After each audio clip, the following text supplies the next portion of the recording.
வணக்கம் நண்பர்களே, இது VDL Vlogs. கதை கேட்கலாம் வாங்க. நாம இப்ப கேட்டுட்டு இருக்கிறது கர்ணனின் கதை. போன எபிசோட்ல துரியோதனன் யார் சொன்னாலும் கேட்காம, திருதராஷ்டிரன், கர்ணன் அவங்கெல்லாம் தடுத்தாலும் கேட்காம அவனோட குடி படைகளோட பாண்டவர்கள் மறைஞ்சு வாழ்ந்துகிட்டு இருக்கிற துவைதவனத்துக்குள்ள புகுந்தான். அது வரைக்கும் போன பகுதியில பார்த்தோம். அதுக்கப்புறம் என்ன நடந்துச்சுன்னு இந்த 10வது பகுதியில பார்க்கலாம். கர்ணனின் கதை பாகம் 10. படை வர்றத பார்த்துட்டு பாண்டவர்கள் ஆயுதங்களோட தயாரானாங்க. அவங்க வசிக்கிற நதியோட எதிர்கரையில கௌரவர்கள் இறங்குறத பார்த்து சந்தோஷப்பட்டாங்க.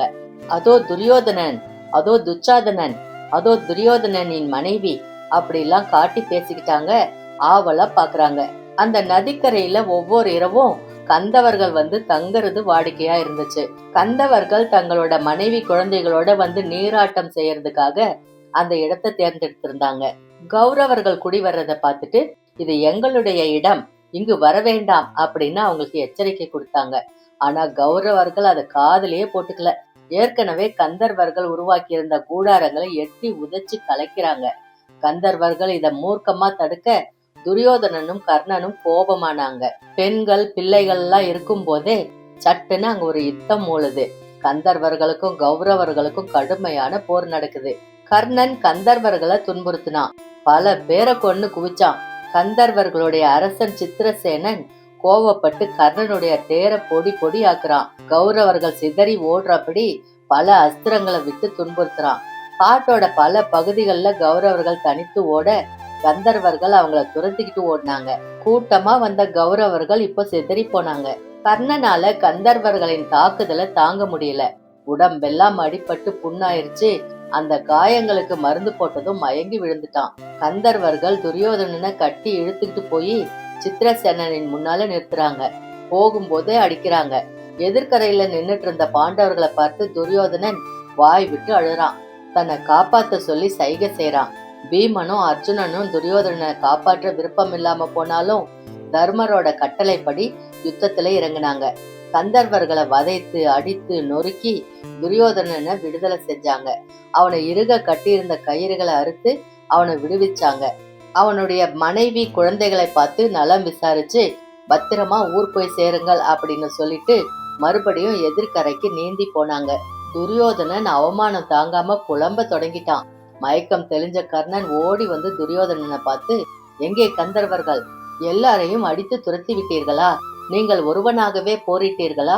உங்கள் வீரம் எனக்கு தெரியும் அப்படின்னு புகழ்ந்து பேசும்போது துரியோதனன் பலமா தலையசைக்கிறான். இல்லை, நான் தோற்றேன். பாண்டவர்களால் காப்பாற்றப்பட்டேன். மனிதர்களை விட வலிமை மிக்க வேறு வகை உடம்போடு வாழ்கின்ற கந்தர்வர்களிடம் தோற்றது கூட எனக்கு பெரிதாகப்படவில்லை.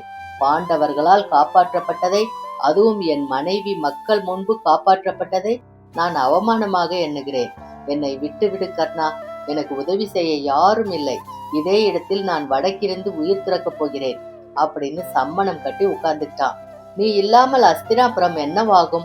ஏன் இப்படி செய்கிறாய் அப்படின்னு கர்ணன் கேட்க, துச்சாதனனை அரசனாக்கிவிடு, நீ அவனுக்கு துணையாயிரு அப்படின்னு வெறுப்போட சொல்றான் துரியோதனன். துரியோதனா, தவறு செய்கிறாய்.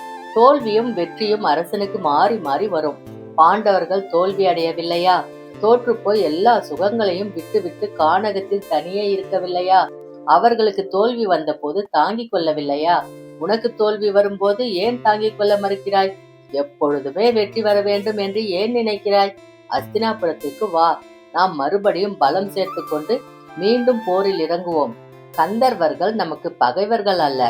பாண்டவர்களை கொல்வதே நம் வாழ்க்கையின் லட்சியம். இதை செய்வதற்கு நடுவே வேறெந்த விஷயம் குறுக்கிட்டாலும் அதை லட்சியம் செய்யக்கூடாது அப்படின்னு சமாதானம் சொல்லி அவனை உலுக்கி எழுப்புறான். ஆனா துரியோதனனுக்கு எழுந்திருக்க மனசே வரல. உயிர் தியாகம் செய்யறதே நல்லது அப்படின்ற எண்ணத்துல இருந்தான். பாதாளத்துல வசிக்கிற அசுரர்கள் கூட்டம் இத தெரிஞ்சுக்கிட்டு ஒரு பெண் பேய துரியோதனன் கிட்ட அனுப்புது. அந்த பெண் பேய் துரியோதனனை தூக்கிட்டு போய் அசுரர்கள் கிட்ட சேர்த்தது. பாதாளத்துல இருக்கிற அசுரர்கள் துரியோதனனை சூழ்ந்துக்கிட்டாங்க. துரியோதனா, உன்னுடைய உடம்பின் அமைப்பை தெரிந்து கொள். உன்னுடைய இடுப்பிற்கு கீழ் உள்ள கீழ்ப்பாகம் மலர் போல மென்மையானது. இடுப்பிற்கு மேலுள்ள பாகம் வஜ்ரம் போல உறுதியானது. யுத்தத்திற்கு போகும்போது ஒருவன் தன் உடம்பினுடைய வலுவை பற்றி புரிந்து கொள்ள வேண்டும். தெரியாமல் போரிட்டால் தோல்வி நிச்சயம். இனிமேல் உன்னுடைய உடம்பு எத்தகையது, நீ எந்த பக்கம் மறைத்து கொள்ள வேண்டும் என்பதை புரிந்து கொண்டு போய் போர் செய் அப்படின்னு அறிவுரை சொன்னாங்க.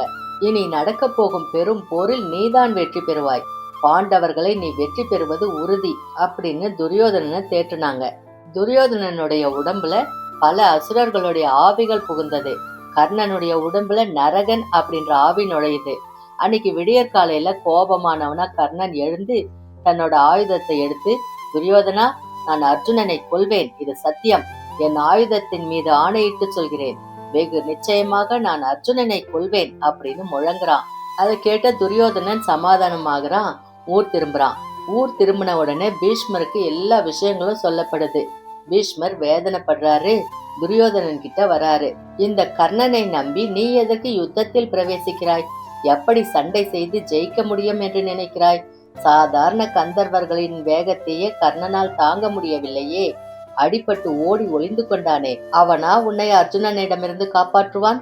அர்ஜுனனுக்கு ஒரு காலம் கர்ணன் ஈடாக மாட்டான் அப்படின்னு உரத்த குரல்ல சொல்ல, கர்ணனுக்கு துரியோதனனை சமாதானப்படுத்தும் கட்டாயம் ஏற்படுது. துரியோதனா, சமயம் கிடைக்கிற போதெல்லாம் பீஷ்மர் என்னை எள்ளி நகையாடுகிறார். ஆகவே நான் தனி ஒருவனாகவே சில காரியங்களை செய்ய வேண்டியிருக்கிறது. அர்ஜுனன் எந்த தேசத்தையெல்லாம் ஜெயித்து ராஜசூய யாகம் செய்தானோ அதே விதமாக நீ செய்வதற்கு நான் திக்விஜயம் மேற்கொள்ள போகிறேன். அந்த தேசங்களுக்கு போய் அந்த மன்னர்களை நான் வெற்றி கொள்ள போகிறேன் அப்படின்னு சொல்லிட்டு அவன் படைகளோட தனி ஒருவனா பரதகண்டத்தின் பல பகுதிகளுக்கும் போகிறான். அங்கம், வங்கம், கலிங்கம், மதிலை, மகதம் அப்படின்னு பல தேசங்களோட போரிட்டு கிழக்கு, மேற்கு, வடக்கு, தெற்கு அப்படின்னு 4 திசைகளிலும் உள்ள மன்னர்களோட போர் புரிந்து அவங்கள ஜெயிச்சுட்டு நாடு திரும்புறான். இப்போ துரியோதனனுக்கு கர்ணன் மேல நம்பிக்கை அதிகமாயிருச்சு. அவனை கட்டி தழுவி வரவேற்கிறான். ராஜசூய யாகம் செய்வோம் அப்படின்னு கொக்கரிக்கிறான். இல்லை, தர்மர் இருக்கும் வரை நீங்கள் ராஜசூய யாகம் செய்ய முடியாது. தர்மரை ஜெயிக்கும் வரை உங்களுக்கு திக்விஜயத்தில் முழுமை ஏற்படாது. எனவே நீங்கள் வைஷ்ணவம் என்கிற யாகத்தை செய்யுங்கள் அப்படின்னு சொல்லப்படுது. துரியோதனன் பொன்னால செய்யப்பட்ட ஏரை கொண்டு சந்தோஷமா நிலத்தை உழுது வைஷ்ணவம் அப்படின்ற யாகத்தை செய்யறான். கர்ணனை கொண்டாடுறான். காலம் மெல்ல நகர்ந்தது. துரியோதனன் தன்னை மிக பெரிய அரசனாவே நினைச்சுக்கிட்டு அதிகம் பேசி சிரிச்சுக்கிட்டு இருந்தான். ஆனா ஒற்றர்கள் மூலம் பாண்டவர்களுடைய நடவடிக்கைகள் தினந்தோறும் துரியோதனனுக்கு வந்துகிட்டே இருந்துச்சு. அவனுக்கு நினைவுபடுத்திக்கிட்டே இருந்தது. விராட தேசத்தில் நடந்த கீசக வதம் பத்தி ஒற்றர்களால துரியோதனனுக்கு சொல்லப்படுது. பாண்டவர்கள் அங்கு மறைந்திருக்கலாம், வேறு வேடத்தில் தங்கியிருக்கலாம் அப்படின்னு சொல்றாங்க. கீசகனை போன்ற வீரர்களை பீமன் போன்ற வலி உள்ளவன் தான் கொல்ல முடியும். எனவே பாண்டவர்கள் அங்கே இருக்க வாய்ப்பிருக்கிறது. எனவே விராட தேசம் நோக்கி போவோம் அப்படின்னு துரியோதனன் கட்டளையிட கர்ணன் துரியோதனனோட சேர்ந்துக்கிட்டான். பீஷ்மரும் கிருபரும் துரோணரும் அஸ்வத்தாமனும் வேண்டா வெறுப்பா அந்த படையில கலந்துக்கிட்டாங்க. அரசனுக்கு கட்டுப்பட்டு அவனை பின்தொடர்ந்தாங்க. விராட தேசத்து அரசனோட பசுக்களை மடக்கி அஸ்தினாபுரம் நோக்கி திரும்பினாங்க. பஞ்ச பாண்டவர்கள் அங்க இருந்தா நிச்சயமா வெளிப்படுவாங்க, பசுக்களை மீட்க ஓடி வருவாங்க அப்படின்னு நினைச்சுதான் இத செஞ்சாங்க. பிருகன்னலை அப்படின்ற பெயர்ல ஆணும் இல்லாம பெண்ணும் இல்லாம பேடி வடிவம் தாங்கி அந்தப்புற பெண்களுக்கு நாட்டியம் சொல்லி கொடுத்து கொண்டிருந்த அர்ஜுனன் உத்திரன் அப்படின்ற விராட தேசத்து இளவரசனோடு தேரேறி வந்து கௌரவர்களை தடுக்கிறான். ஒளிச்சு வச்சிருந்த காண்டீபத்தையும் அஸ்திரங்களையும் எடுத்து வந்து அவங்கள மடக்கி பானங்களை செலுத்துறான். பானங்கள் பீஷ்மருடைய காலை தொட்டு நிக்குது. வந்தவன் அர்ஜுனன் அப்படின்னு எல்லாருக்குமே புரிஞ்சிச்சு.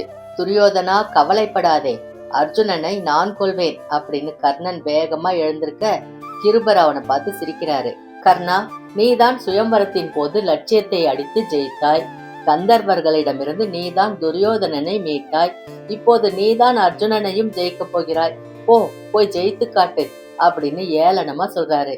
பயமுள்ளவர்கள் என்னை பின்தொடராது இருக்கட்டும்.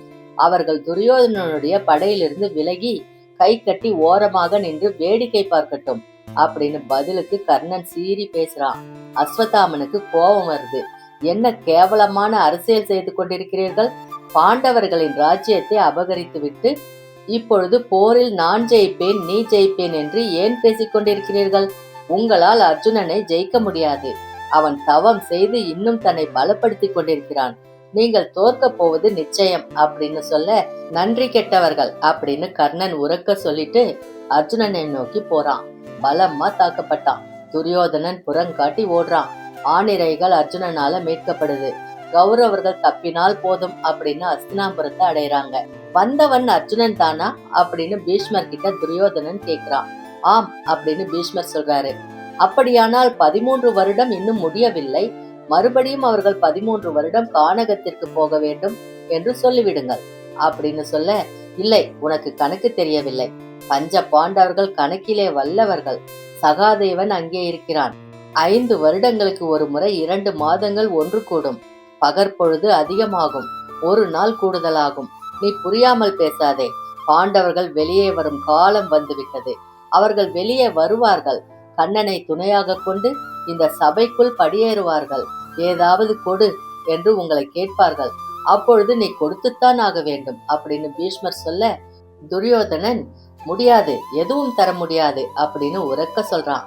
பீஷ்மர் சொன்னது போல வேடம் கலைத்துவிட்டு வெளியே நகரத்திற்கு வந்த பஞ்ச பாண்டவர்களுக்கு துணையாக கிருஷ்ணர் அஸ்தினாபுரம் வராரு.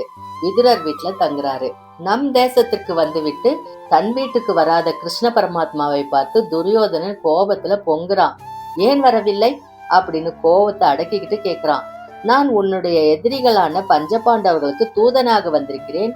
அப்படி இருக்கும் பொழுது உன்னுடைய வீட்டிலே நான் எதுவும் எடுத்துக்கொள்ள முடியாது. எனக்கு நீ எதிரியாகும் பட்சத்திலே நான் நீர் கூட அருந்த முடியாது. அதனால்தான் நான் விதுரர் வீட்டில் தங்கினேன். சொல், பஞ்ச பாண்டவர்களுக்கு என்ன தருவாய் அப்படின்னு கேட்க, சபையிலே அறிவிப்பதா துரியோதனன் சொல்றான்.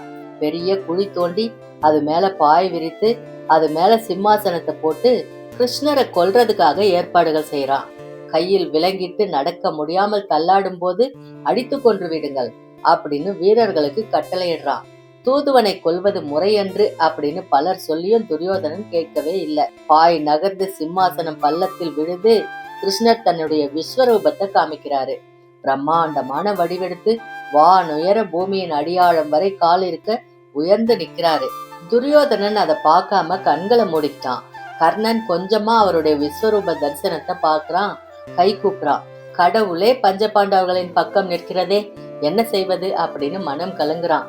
அவன் மனக்கலக்கத்தை கிருஷ்ணர் புரிஞ்சுக்கிறாரு. கர்ணா, உண்மையில் நீ குந்தியின் மகன், பஞ்ச பாண்டவர்களுக்கு அண்ணன், தர்மருக்கு தமையன். துரியோதனனை உதறிவிட்டு பஞ்ச பாண்டவர்கள் பக்கம் வந்துவிடு. இந்த தேசம் முழுவதும் உனக்கு உடைமையாகும்.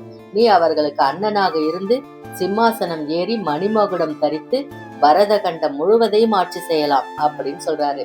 கர்ணன் கை கூப்பினான், மறுக்கிறான். உண்மையில் என்னுடைய தாய் குந்திதானா? வேண்டாம் என்று உதறி என்னை நீரில் விட்டாளா அப்படின்னு வேதனைப்பட்டு தனியா போய் உட்கார்ந்துக்கிறான். அவன் வேதனைய புரிஞ்சுக்கிறதுக்கு யாருமே இல்லை. வாழ்க்கையே முடிஞ்சு போயிட்டது போல ஒரு வழி கர்ணனுக்கு ஏற்படுது. அவன் தனிமையில உட்கார்ந்திருந்தான். தலை உயர்த்தி வானத்துல நிதானமா நகருகிற சூரியனை பாக்குறான். மறுபடியும் பூமியை பார்த்து தலை குனிஞ்சு உட்கார்ந்திருக்கான். சூரியனுக்கு அவன் தனிமையும் அவன் படும் துயரமும் பார்க்க சிரமமா இருந்துச்சு. நெருங்கி வந்து ஆறுதல் சொல்லணும் அப்படின்னு எண்ணம் தோணுது. ஆனா கர்ணன் அழைக்கும் போது போகலாம் அப்படின்னு பார்த்துக்கிட்டே நகர்ந்துகிட்டு இருந்தாரு. யோசிக்க யோசிக்க கர்ணனுக்கு இது எல்லாமே குலத்திமிர் அப்படின்ற எண்ணம் வருது. யாராவது 4வது வர்ணத்து பெண் தன் குழந்தையை ஆற்றில் எறிந்து விட்டு அல்லது கூடையில் வைத்து காட்டுக்கு நடுவில் போட்டு விட்டு போயிருக்கிறாளா? உயர் ஜாதியினரின் திமிர் இது. குறிப்பாய் சத்திரியர்களின் திமிர் இது. காசு புகழ் இரண்டும் கொடுத்த மமதை, தனக்கு கீழே லட்சக்கணக்கான ஆட்கள் இருக்கிறார்கள் என்கிற கொண்டாட்டம், மற்றவர்களின் உணர்வை நெல் முனையளவு கூட மதிக்காத மமதை. ஒரு முனிவர் வரம் கொடுத்தால் அதை பரிசீலித்து பார்க்க வேண்டும் என்று ஒரு அரசியலங்குமரிக்கு தோன்றுகிறது என்றால் அது மமதையின் உச்சகட்டம். உலகத்தில் அவள் எதையுமே மதிக்கவில்லை என்று அர்த்தம். அரசியலங்குமரிக்கு இந்த மமதை இருக்குமெனில் இந்த சத்திரிய வம்சத்து அரசர்களுக்கும் அதற்கு கீழே இருக்கின்ற சேனாதிபதிகளுக்கும் என்ன மமதை இருக்கும்? மமதை உள்ளவன் மற்ற மனிதர்களை எப்படி மரியாதையாக நடத்துவான்? ஆட்சி செய்யவே பிறந்திருக்கிறோம் என்ற அகங்காரம், மனிதனை மனிதனாகவே நினைக்க பிடிக்காத குணம், தன்னால் சகலமும் முடியும் என்கிற இருமாப்பு இன்னொருவனுக்கு எந்த நன்மையும் செய்து விடாது. அதுவும் எளியவர்களான ஏழைகளை மனிதர்களாகவே மதிக்காது. ஆடு மாடுகளாய் மிருகங்களாய் தொலை தூரம் நிற்க வைத்து வேடிக்கை பார்க்கும் மிருகங்களாகத்தான் கற்பனை செய்து கொள்ள அவர்களால் முடியும். அரச குடும்பத்தினரின் உச்ச திமிர் இந்த ஆட்சி. அறிவு கெட்டத்தனமாய் 100 பிள்ளைகளை பெற்று போட்டிருக்கிறாள் காந்தாரி. 100 முரடர்கள், 100 அயோக்கியர்கள். அவர்கள் ஒன்றாய் சேர்ந்து ஒரு தலைவனை நியமித்து இந்த தேசத்தை கலக்கி கொண்டிருக்கிறார்கள். நல்லவர்கள் அத்தனை பேரையும் நடுங்க வைத்துக் கொண்டிருக்கிறார்கள். வல்லமை படைத்தவர்களை விலைக்கு வாங்கி கொண்டிருக்கிறார்கள். பீஷ்மரும் துரோணரும் அஸ்வத்தாமரும் வல்லமை படைத்தவர்கள்தான். ஆனால் இந்த தீயவர்களுக்கு எதிராக கை கட்டி கொண்டிருக்கிறார்கள். அர்ஜுனன் இன்னொரு அயோக்கியன். வலிவு இருக்கிறது என்பதாலேயே விதவிதமான பெண்களை போகிக்கின்ற முட்டாள். பீமன் தனிப்பிரியன், மனித வெறியுள்ள ராட்சசன். நகுலனும் சகாதேவனும் விஷ பாம்புகள். இந்த தர்மர் மட்டுமே எங்கோ மெல்லிய நியாயத்துடன் நடந்து கொண்டிருக்கிறார். தங்களுக்குள் ஒற்றுமை வேண்டும் என்பதற்காக, தங்களுக்குள் ஒற்றுமை இருக்கிறது என்று காட்டுவதற்காக ஒரே பெண்ணை ஐவர் மணந்திருக்கிறார்கள். அப்படி மணந்த பிறகும் அவர்களுக்குள் பிரிவு வரவில்லையாம். என்ன கூத்தடா இது! கர்ணன் கோபமாகறான். எழுந்து நின்னு முன்னும் பின்னும் உழவுறான். இப்பொழுது என்ன செய்யறது? நான் எந்த பக்கம் நிற்கிறது? நான் இவர்கள் இரண்டு பக்கமும் இல்லை. நான் ஏழைகள் பக்கம், நான்காவது வர்ணத்து பக்கம். இவர்கள் அழிந்தால்தான் நான்காவது வர்ணம் மலரும், உயர்ந்து நிற்கும், நிம்மதியாக வாழும். அரசர்கள் ஒருவரையொருவர் அழித்து கொண்டு நாய் போல் செத்தார்கள் என்றால்தான் ஏழைகளுக்கு நிம்மதி பிறக்கும். வாழ்க்கை பயமில்லாமல் நடுக்கமில்லாமல் இருக்கும். தந்தை யார் என்று தெரியாத ஒரு இழிபிறப்பு. தாய் மிக மோசமான நடத்தையுள்ளவள், தூக்கி ஆற்றில் போட்டவள். அப்பாவியான வளர்ப்பு தாயும் தந்தையும் ஒரு அனாதையான தேரோட்டி கூட்டம். துரியோதனன் மிக பெரிய அயோக்கியன், கடும் கோபக்காரன், எல்லார் மீதும் அசூயை கொண்டவன். நான் தேரோட்டி மகனாக இருப்பதால் என்னிடம் அவனுக்கு அசூயை இல்லை. நானும் ஒரு அரசனாக இருந்தால், எனக்கும் மிக பெரிய ராஜ்யம் இருந்தால், அது எனக்கு பரம்பரையாக வந்த விஷயம் என்றால் என் மீதும் துரியோதனன் அசூயை கொண்டிருப்பான். என்னையும் போருக்கு இழுத்திருப்பான். ஒரு தேசத்தை கொடுத்து தலையில் மணிமுடி வைத்து என்னை அருகே வைத்து கொண்டு விட்டான். விலைக்கு வாங்கி விட்டான். வழிகாட்ட வந்த குருவோ உனக்கு தக்க சமயத்தில் மந்திரம் ஞாபகத்திற்கு வராது என்று சபித்து விட்டார். என்ன மோசமான பிறப்பு நான்! எதற்கு இந்த பிறவி? கர்ணன் பிறந்து இந்த பூமியில் ஆக வேண்டியதென்ன? ஒவ்வொருவரும் இதை செய்ய வேண்டும் என்ற நினைப்போடு பூமியில் பிறக்க வேண்டும். என்ன செய்ய வேண்டும் என்ற தெளிவு அவரவர்களுக்கு வர வேண்டும். எனக்கு ஏன் பிறந்தேன் என்றும் தெரியவில்லை, என்ன செய்ய வேண்டும் என்பதும் புரியவில்லை. கர்ணன் கண்கள்ல இருந்து நீர் வழியுது. அவன் மரத்தை பிடிச்சுக்கிட்டு தலையை குனிந்து பூமியை பார்த்துக்கிட்டு இருந்தான். இந்த சூரியனை நமஸ்கரிப்பது மட்டும் இல்லை என்றால் இந்த வாழ்க்கை எந்த அர்த்தமும் இல்லாது போயிருக்கும். உதயத்திலிருந்து உச்சி வேலை வரை சூரியனை வணங்குவதுதான் இங்கு பிறந்ததன் மிகப்பெரிய சந்தோஷம். அந்த நேரம்தான் அமைதியும் சந்தோஷமும் ஏற்படுகிறது. சூரியன் இல்லையெனில் பூமி இல்லை, பூமி இல்லையெனில் எந்த உயிரினமும் இல்லை. எல்லாவற்றிற்கும் ஆதாரம் சூரியன். சூரிய தேவா அப்படின்னு கை கூப்பினான். சூரியன் மனம் குளிர்ந்தாரு. அவனை கருணையா பார்த்தாரு. கர்ணன் ஒரு துணிய மரத்தாலான மேடை மீது விரிச்சு அது மேல உட்கார்ந்துக்கான். சூரியன் இருக்கிற திசை நோக்கி கை கூப்புறான். இழுத்து மூச்சு விடுறான். பந்தப்படுத்துறான், தளர விடுறான். மனத்தை ஒருநிலைப்படுத்துறான், புத்தியை விறுவிறுப்பாக்குறான். குண்டலினி சக்திய மேலே எழுப்பி நெற்றிக்கு வர செய்றான். ஆழ்ந்து ஆழ்ந்து உள்ள இறங்குறான். உலகத்தின் இரட்சகரே, எல்லா உயிரையும் காப்பவரே, பூமியின் வாழ்க்கைக்கு ஆதாரமாக இருப்பவரே, சூரிய தேவரே, உமக்கு நமஸ்காரம். அவன் அவரை துதி செய்ய தொடங்குறான். எந்த பலனையும் எதிர்பார்க்காம, எந்த கேள்வியும் கேட்காம, எந்த யாசிப்பும் இல்லாம வணங்குவதற்காகவே பிறந்தவன் போல அவன் உள்ளுக்குள்ள கை கூப்பி வணங்கிட்டு இருந்தான். சூரிய தேவன் மனம் மகிழ்ந்தாரு. என் மகனே அப்படின்னு விம்முறாரு. இவனை பற்றி இவனுக்கு சொல்லும் நேரம் வந்துருச்சு அப்படின்னு நினைக்கிறாரு. கிருஷ்ண பரமாத்மா குந்தியின் அரண்மனை நோக்கி விரைவா போறாரு. குந்தி எழுந்து நின்று கை கூப்பி கிருஷ்ண பரமாத்மாவை வரவேற்கிறார். என்ன கிருஷ்ணா, நீ தடுக்க எத்தனை முயற்சி செய்தும் போர் வரும் போல இருக்கிறதே. ஆமாம், போர் வரும், வேறு வழி இல்லை அப்படின்னு கிருஷ்ணர் பதில் சொல்றாரு. ஒரு வகையில் அதற்கு நீயும் காரணம் என்று மக்கள் பேசிக் கொள்கிறார்கள். என் ஜாதகம் அப்படி குந்தி தேவி. என்னை கடவுள் என்று கும்பிடுகிறவரும் உண்டு, கயவன் என்று எதிர்க்கிறவர்களும் உண்டு. நான் எப்பொழுதும் இரண்டு விதமான தோற்றங்களை எல்லாருக்கும் கொடுத்து கொண்டிருக்கிறேன். ஏன் என்று எனக்கே தெரியவில்லை. கிருஷ்ணர் வாய் விட்டு சிரித்தபடி சொல்றாரு. அந்த பேச்சு பொருள் மிகுந்ததா இருந்துச்சு. போரை நிறுத்த முடியாதா? இல்லை, இனி நிறுத்த முடியாது. ஆனால் உயிர் சேதத்தை ஓரளவு குறைக்கலாம். எல்லாரும் மாண்டு போவதை தடுக்கலாம். சிலரையாவது பிழைக்க வைக்கலாம். எப்படி எப்படி? குந்தி தேவி ஆவலோட கேட்கிறா. எல்லாம் உன் கையில் இருக்கிறது. நானா? எனக்கு என்ன அத்தனை பெரிய பதவி? நான் ஒரு சாதாரண அரச குடும்பத்து பெண். சாதாரண அரச குடும்பத்து பெண்ணா? நீ செய்த வினைதான் எல்லாவற்றிற்கும் காரணமாகிவிட்டது. என்ன? நான் என்ன செய்தேன்? எதற்காக என்னை குற்றம் சுமத்துகிறாய்? உனக்கு பொழுது போகவில்லை என்றால் குந்தியின் தலையை உருட்ட வந்து விட்டாயா? குந்தி கோபத்தோட கேக்குறா. ஆஹா, முதலில் நீ கை கூப்பி வரவேற்ற போது கடவுளை வரவேற்றது போல் இருந்தது. இப்போது கை வீசி பேசுகிற பொழுது கயவனே என்று சொல்வது போல் இருக்கிறது. பார், நீயே 2 விதமாக என்னை பார்க்கிறாய் அப்படின்னு கிருஷ்ணர் சிரிக்கிறாரு. குந்தி தேவி நாணி தலை வணங்குறாங்க. சொல் கிருஷ்ணா, நான் என்ன செய்ய வேண்டும் என்று சொல் அப்படின்னு கை கூப்புறா. உனக்கு அதிர்ச்சி தரக்கூடிய ஒரு விஷயத்தை நான் இப்பொழுது சொல்ல போகிறேன். அழுது ஆர்ப்பாட்டம் செய்யாமல் அமைதியாக அதை கேட்க வேண்டும்.